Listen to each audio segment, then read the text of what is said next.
Assalamualaikum guys, welcome back my YouTube channel. Baik, di hari ini aku lagi ke Warung Benih, salah satu unit budidaya yang ada di daerah Depok. Langsung aja ikutin aku.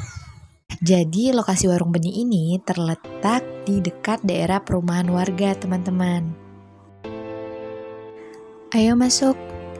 Nah, di Warung Benih ini fokus pada pembenihan budidaya ikan patin saja.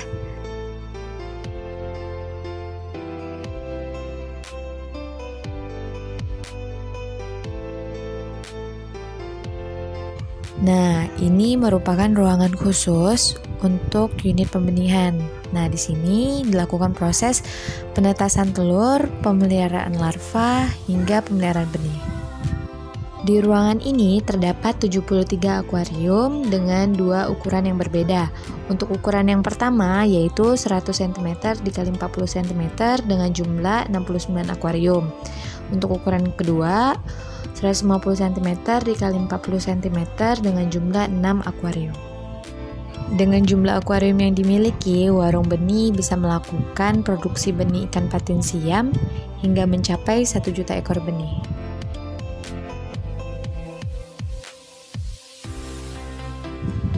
Ruangan pembenihan ini didesain kedap udara agar suhu pada ruangan ini bisa tetap hangat dan temperatur suhu yang dipertahankan yaitu 32-34 derajat Celcius.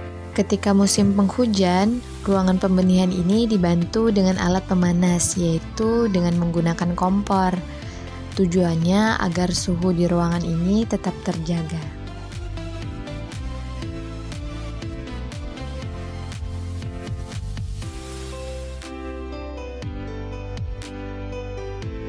Umur berapa? 1 hari. Oh, 1 hari. Ini ada benih yang berumur 1 hari, tapi sama aja nggak kelihatan juga di kamera aku. Sorry ya. Baik, lanjut. Nah, ini tempat proses penetasan artemia. Setelah artemia menetas, lalu dipanen menggunakan galon hitam ini. Nah, untuk artemia yang digunain masih sama seperti yang dipakai biasanya, itu Supreme Plus, dan jujur ini artemianya lebih murah daripada merek yang lain. Tandon air, tempat tandon airnya. Nah, ini tandon air pertama. Jadi air pertama ditampung di sini tanpa dilakukan perlakuan, kemudian langsung dilanjutkan ke tandon yang kedua. Nah, di tandon yang kedua ini baru mereka kasih perlakuan dengan menggunakan kapur. Nah, ini ada nampung air, jadi biar suplai airnya tuh atau cadangan airnya lebih banyak.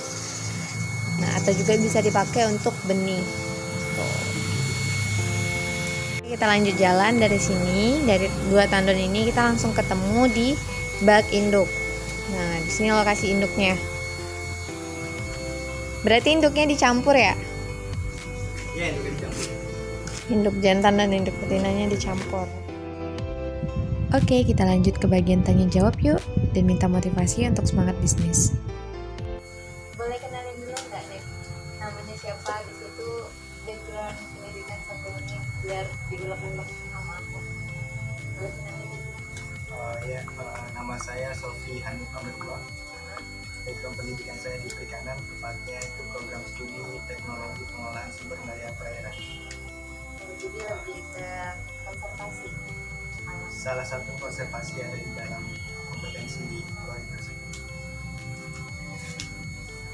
Boleh tahu nggak alasan kamu memiliki usaha budidaya Warung Benih? Itu alasannya kenapa sih? Yang pertama, kenapa saya terjun di budidaya, itu dari aspek bisnis ya, karena potensinya.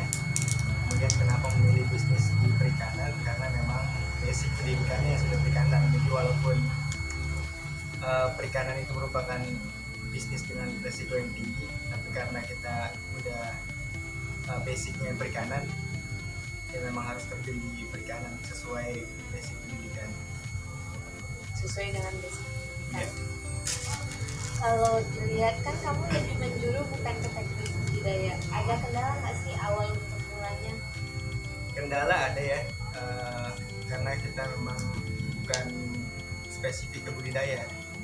Tapi kendala itu kita hadapi dengan salah satunya berbagi pengalaman, mencari-cari pengalaman ke orang-orang yang udah lama menggeluti budidaya. Kemudian kita juga belajar dari pengalaman-pengalaman yang udah kita praktekkan sendiri, karena kita udah berjalan sekitar beberapa siklus. Jadi setiap terjadi kegagalan ya ada evaluasi yang kita lakukan. Kalau sampai hari ini udah berapa siklus? Sampai hari ini kita udah jalan 3 siklus. Oh iya, untuk tenaga kerjanya sendiri, Sofyan itu sendiri mengerjakan ini atau ada tim atau ada? Sebenarnya kita berbentuk kelompok ya, biarpun belum terdaftar. Jadi kita itu terdiri dari 4 anggota, dimana 2 diantaranya itu basicnya memang dari budidaya, kemudian 2 orang lagi termasuk saya itu dari manajemen sumber daya air.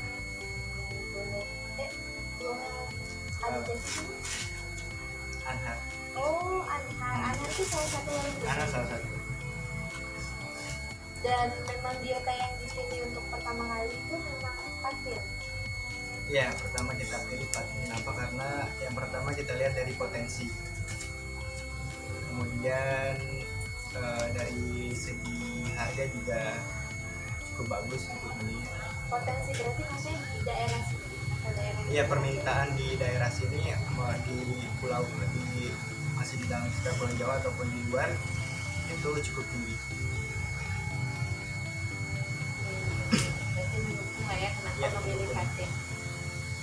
Nah, dari siklus pertama sampai ke tahap siklus ketiga, di siklus berapa yang kamu merasa warung benih itu berada di yang bawah banget, atau belum ada siklus maksudnya jatuh banget kayak gitu?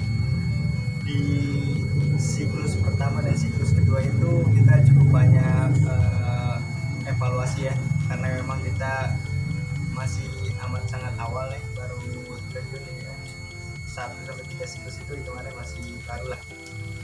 Di siklus 1 kedua itu masih titik-titik dimana kami masih banyak belajar ya, masih merasa memang masih perlu belajar lagi.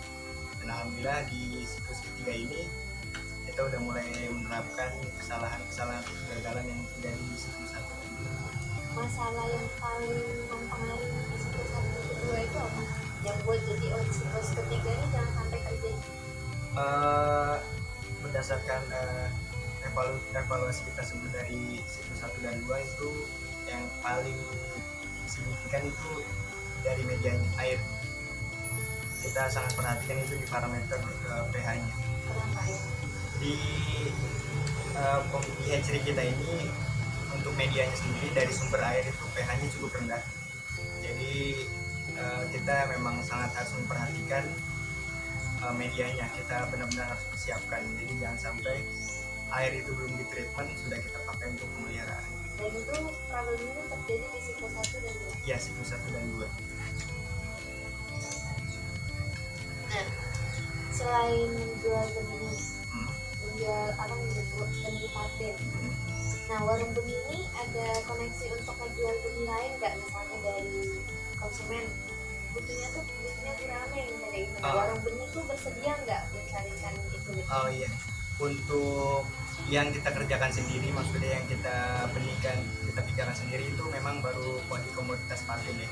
Tapi untuk di warung benih ini kita mencoba menyediakan berbagai macam komoditas. Caranya adalah kita dengan bermitra dengan beberapa petani di komoditas, misalkan nila, lele, ataupun gurame. Jadi kita memang sudah menjalin kemitraan dengan beberapa pembenih di komoditas lain. Jadi misal ada permintaan dari konsumen selain beli patin, misalkan nila, maka kita menghubungi mitra kita yang komoditas nila untuk memenuhi kebutuhan dari konsumen tersebut. Untuk setiap siklusnya, target dari warung benih itu menghasilkan benih patin berapa? Selama ini kita baru target produksi itu kita setiap siklus kita ambil rata-rata tertinggi itu ada di 400.000, karena kita masih dalam tahap belajar. Jadi agar untuk menekan kerugian ketika terjadi kegagalan, maka kita belum berani untuk terlalu banyak belum berani untuk menginjakan banyak ini kan, masih coba sedikit-sedikit.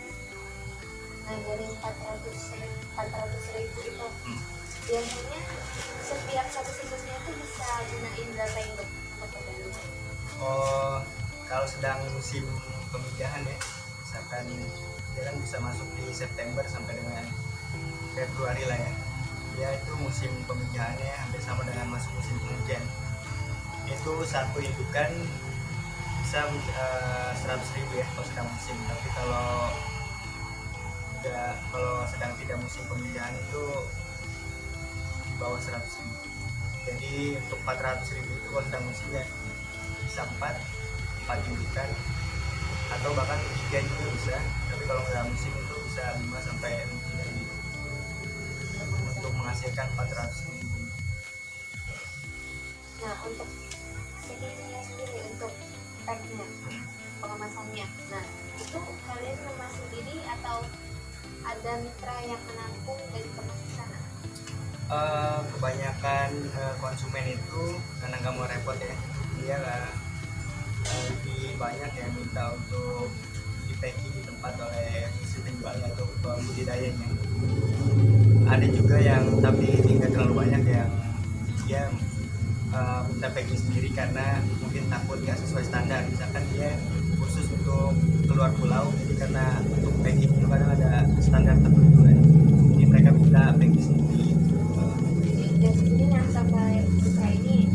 Tapi kebanyakan sih mereka datang. Kalau untuk konsumen banyak yang datang langsung yang jadi dibandingkan kita harus ngangkat ke.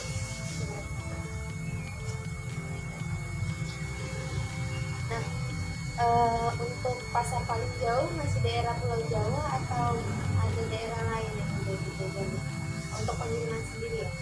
Kalau untuk konsumen itu ya, permintaan itu kalau dari supplier itu hanya sekitar Pulau Jawa ya, masih dalam bertahap. Tapi untuk kemana nanti benih itu akan dijual oleh si supplier, kita itu udah nilai.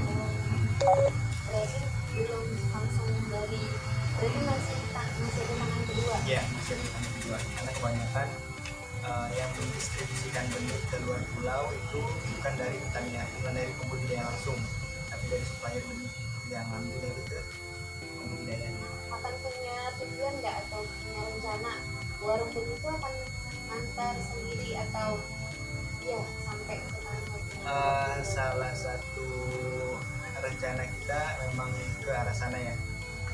Jadi kita bisa membangun logistik kita, mengatur logistik kita sendiri. Kemudian salah satu rencana yang ingin kita capai adalah kita ingin membangun hatchery di pusat-pusat sentra-sentra pembudidaya ikan patin atau komoditas lainnya. Jadi kita itu berada di dekat sentra budidaya. Jadi petani pembudidaya itu tidak harus memesan benih ke luar pulau dengan ongkos yang cukup lumayan. Jadi cukup kita menyediakan hatchery pusat pembenihan di dekat pusat-pusat pemasaran. Salah satu rencana kita ya, insya Allah nanti kita terwujud ke arah sana. Nah, berarti untuk pembagian keuntungannya masih kalau pembagian keuntungan yang pertama karena kita fundingnya itu dari investor. Ketika ada keuntungan kita bagi dengan investor, kemudian untuk di internal kita bagi secara rata. Nah, kan ini dibilang udah usaha kelompok walaupun belum terdaftar. Kalau dari segi struktur yang kalian buat sendiri, ada yang menjadi ketua atau bendahara, sekretaris, atau semuanya dipukul rata tapi berdasarkan jadwal atau bagaimana? Begini, kalau untuk dari secara struktural memang ada kita bagi-bagi berdasarkan, tapi karena anggota kita memang masih terbatas, hanya sekitar 4. Jadi untuk ketua itu masih sendiri, kemudian ada bagian teknis produksi yang memang kita pilih dari yang budidaya, dan ada yang lainnya seperti itu. keuangan dan bagian marketing juga seperti itu. Kemudian kalau untuk teknis pemeliharaan secara langsung tetap kita berganti-gantian, kita semua melaksanakan kegiatan kita semua terlibat.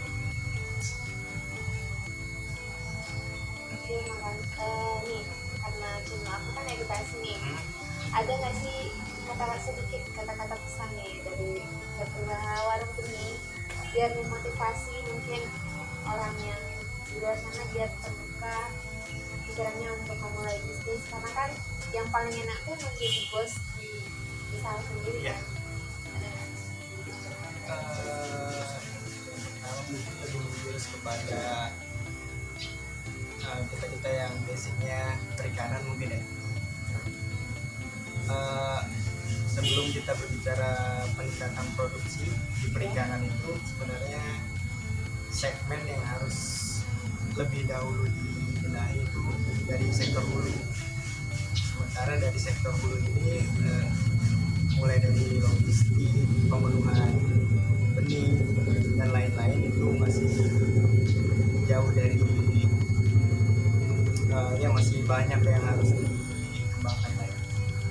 Sementara kita terus berbicara tentang peningkatan produksi. Ya itulah tugas dari kita yang basic perikanan, meskipun ya orang tahunya kan sarjana perikanan gitu ya. Tapi jangan malu maksudnya untuk turun secara langsung di kegiatan lapangan seperti ini. Maksudnya ya biarpun basic pendidikannya S1, tapi karena kadang ada yang mau juga turun ke bisnis ini kan. Itu memang udah tugas dari perikanan, maksudnya membenahi perikanan.